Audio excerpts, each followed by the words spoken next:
There really is just not enough of these kind of tutorials online anywhere. So we're going to go from Server 2022, where you've got your Hyper-V environment, and whether you've got stuff at a compatibility level of 10, which is Server 2022 specific, or compatibility level of 9, okay, which I think was the one before that, 2019. This will probably also work with 2016 also. Here we go. First, let's do this with this VM that we got up here called Cruncher.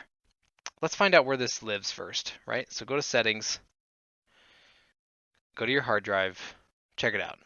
C, VMs, virtual machines.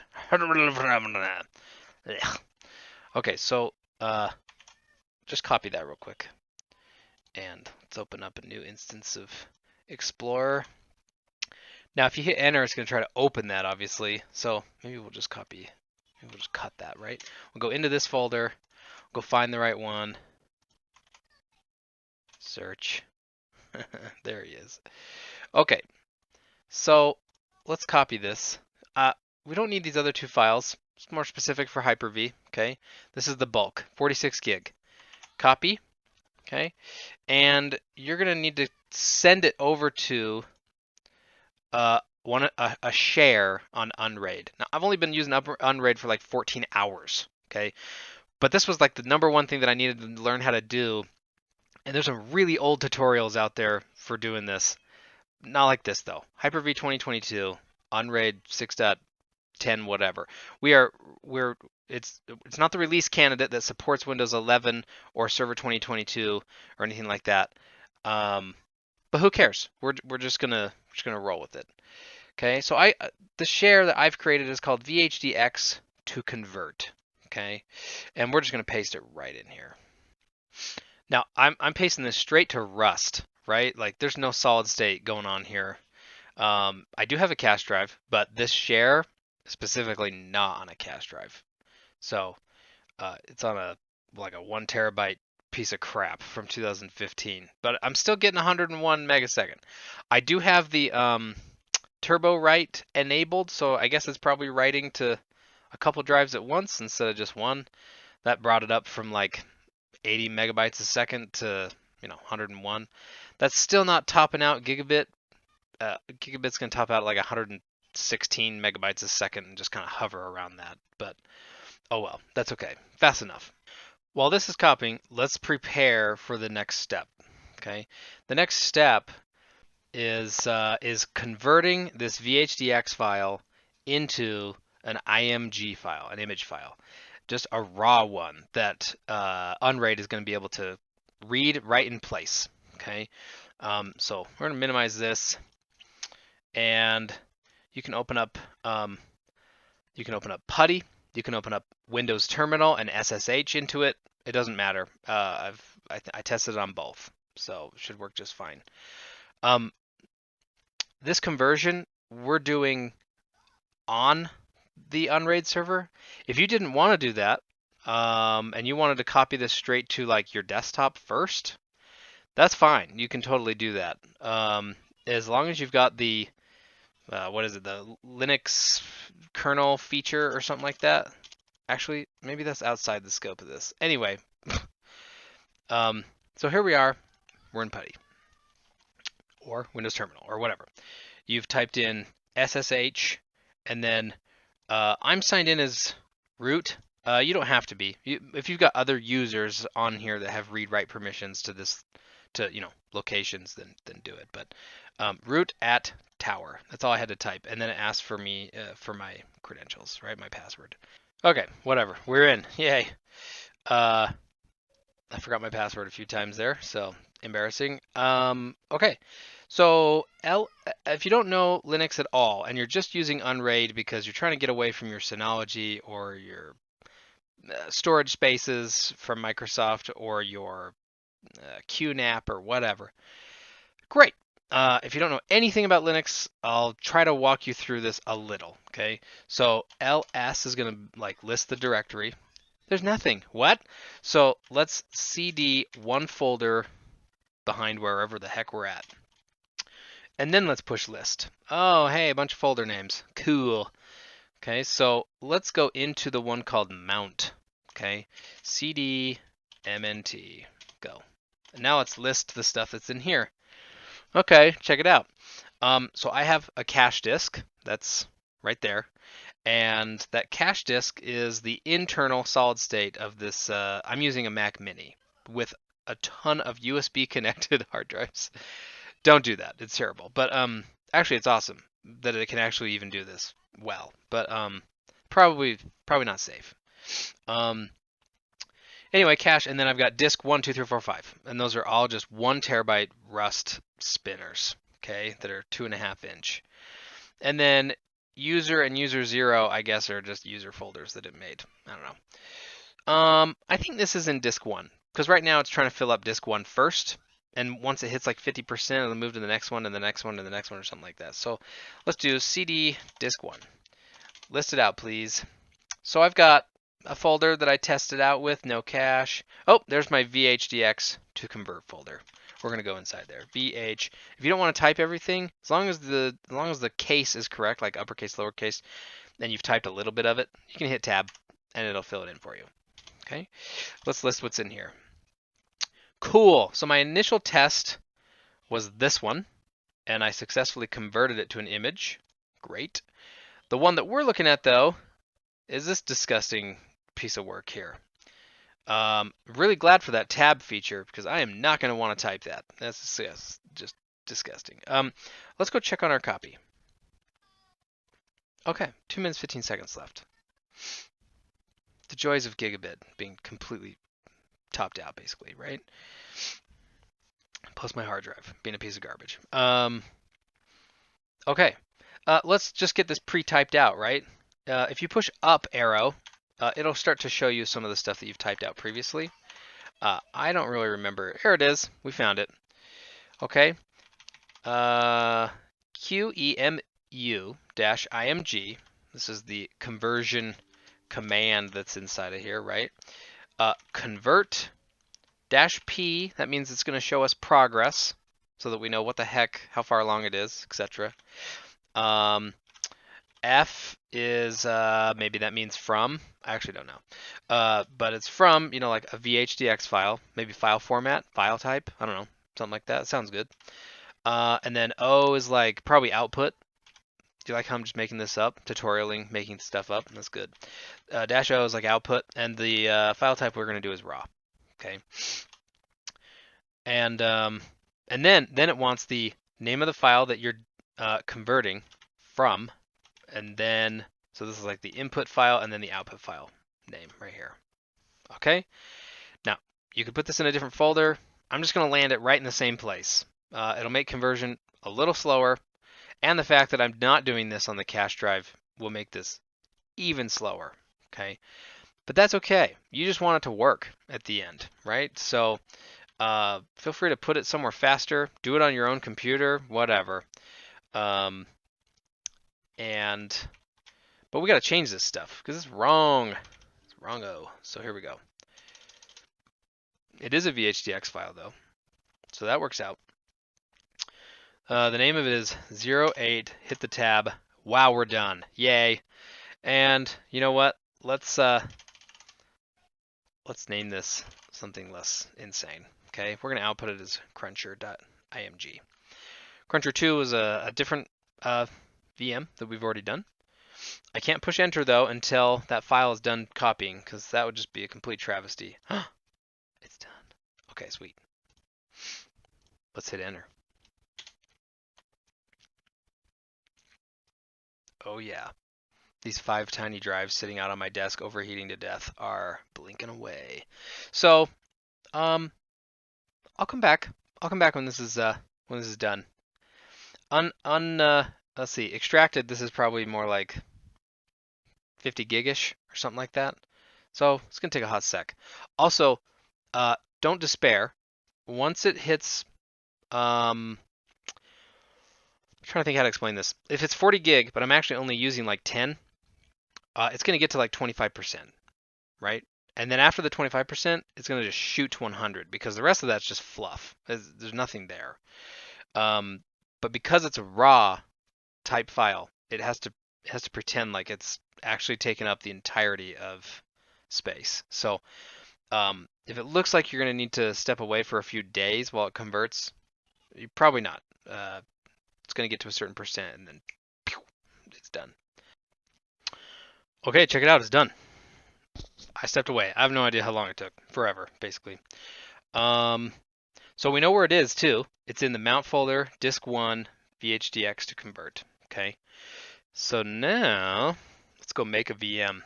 VMs. Add a VM. At the time of speaking, it's really close to a new release, I'm sure, for Windows 11 in 2019, 2022, blah, blah, blah. But for now, let's just push Windows 10.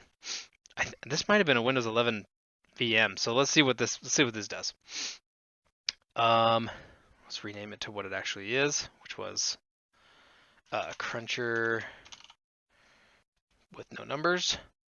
CPU mode, that's great. Sure, you can use 4 cores. 2 gigs is great. I've read everywhere that like you don't want to use the top one because it's horrible. I don't know.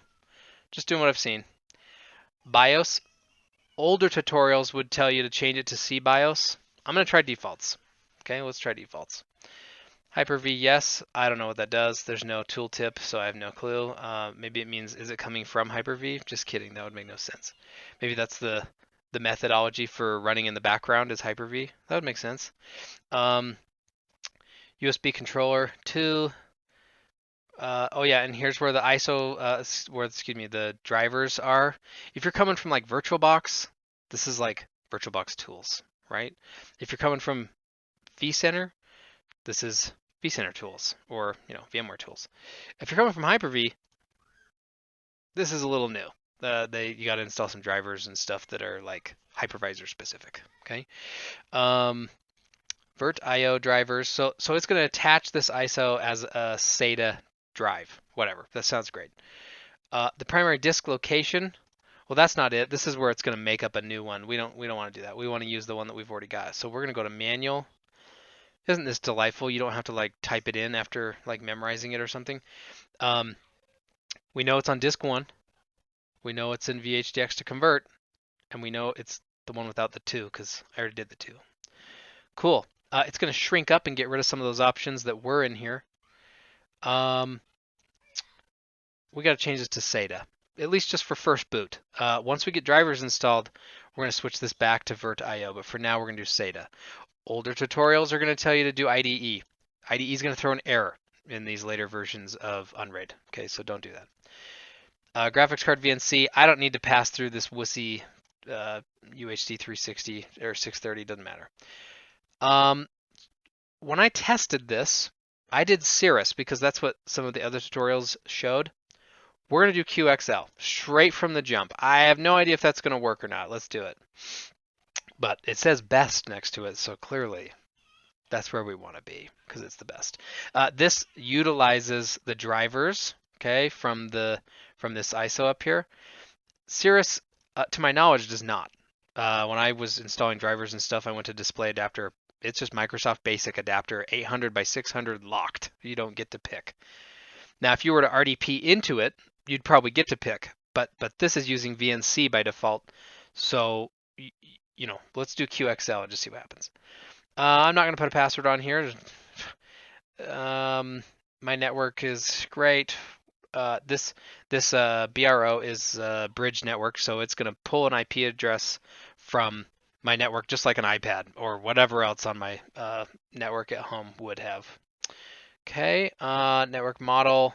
This is going to try to use a Virtio driver in order to have network, which means at the beginning of spinning this thing up, we're not going to have network because those drivers aren't going to be installed yet.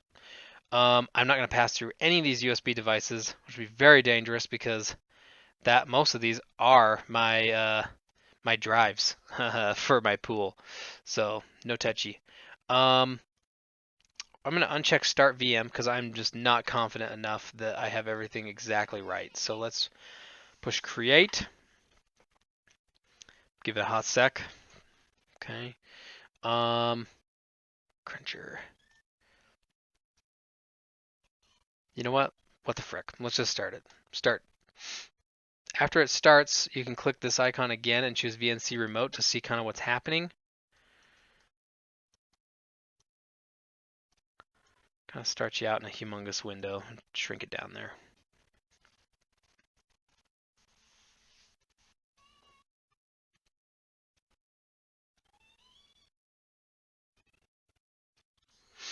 Spinning circles, that's not bad. Eventually this is probably going to change to a holy frick, you changed a ton of my hardware freakout circles where it says getting things ready and that kind of thing. OS is after Windows, well, honestly, after Windows Vista, from 7 forward, but even more so 8 forward. Microsoft is so forgiving about moving your stuff from one piece of hardware to another. I mean, it has to compensate like crazy, but they've done a great job knowing how to like, okay, whoa, start over. Drivers get to a login screen, right? They've done a great work with that. Hey, we made it somewhere. Now remember, this is on Rust. This is on spinning disks, so my performance is gonna suck. Even after drivers, it's gonna be okay, but not like you're used to, right? So let's log in. Can't remember if I had a complicated password here or if it was just a piece of junk.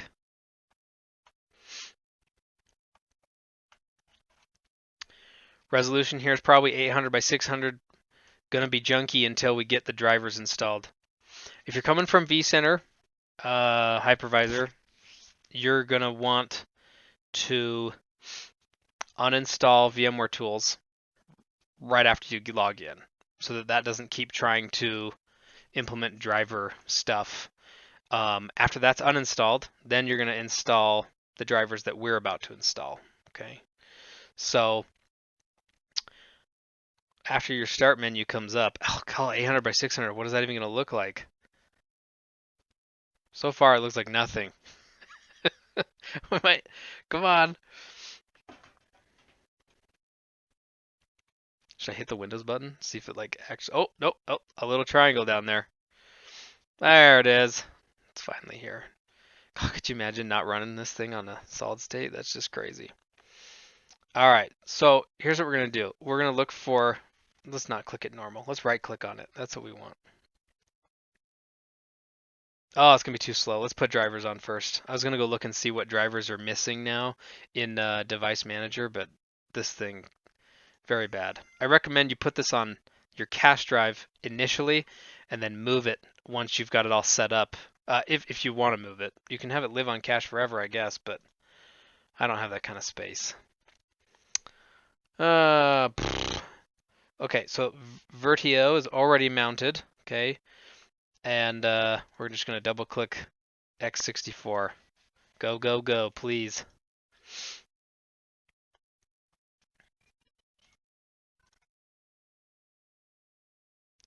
Here's all your drivers you're going to pop on here. Sounds great. Install, please. Yes, you're allowed to.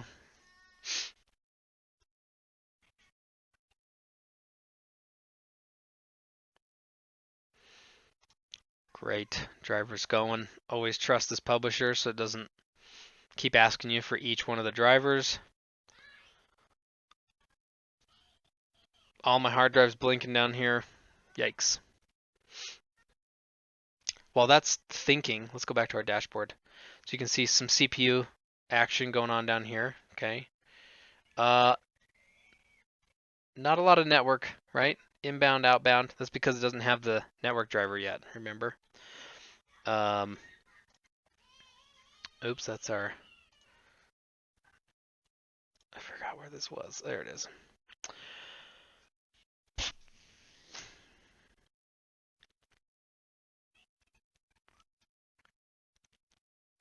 Finish. Sweet. Okay.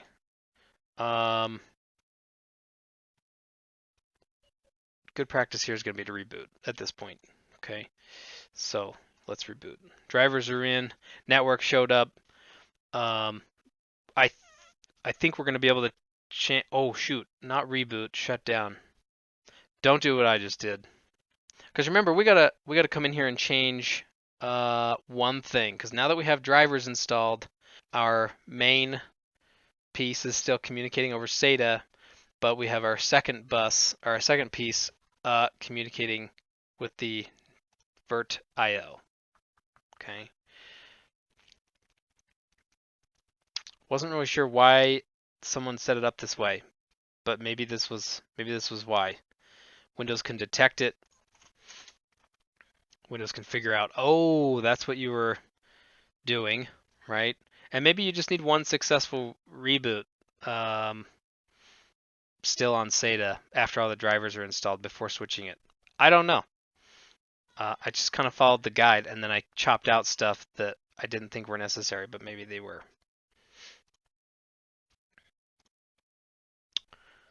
Okay. Let's try increasing the resolution first because this is just painful.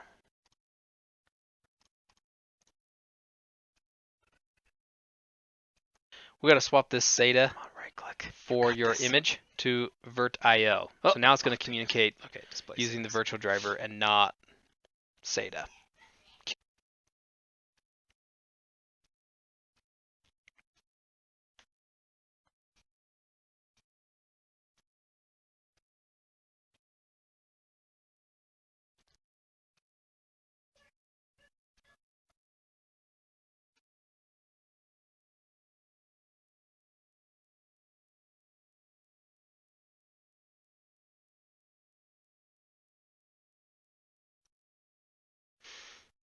Okay, look, our display adjustment is stuck at 800 by 600. Okay, so now we got to definitely go into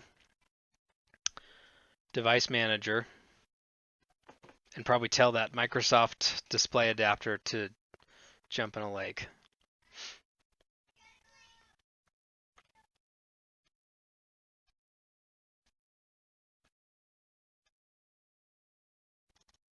Ah, yeah. Update driver, please. Browse my stuff.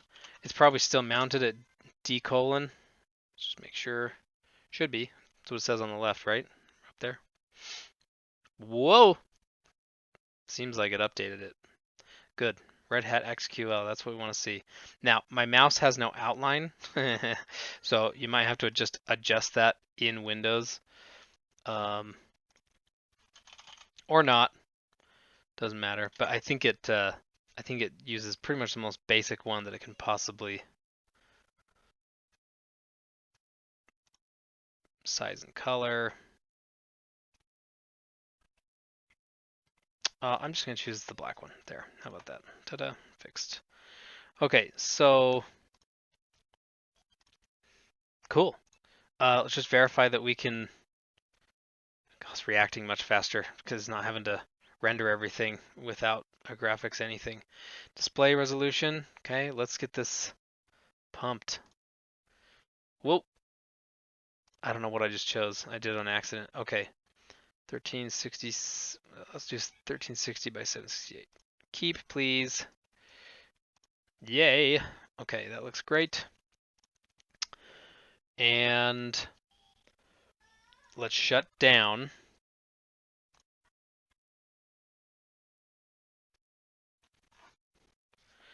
Dang it, I had too many variables. I don't know if it's going to be that 1 megabyte Virtio piece that's going to fix this for us, or if it was the fact that I restarted and then killed it, which is, I'm sure, very healthy and wonderful for it. Wait for this to get into a stopped state. There you go. Okay, reload, stopped state, thank goodness. Edit. Let's go down to this guy and choose Virtio. And then let's get rid of this and hit update.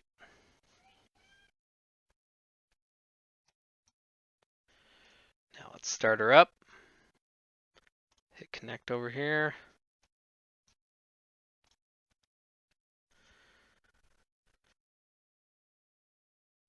Jeez, that was fast. Okay.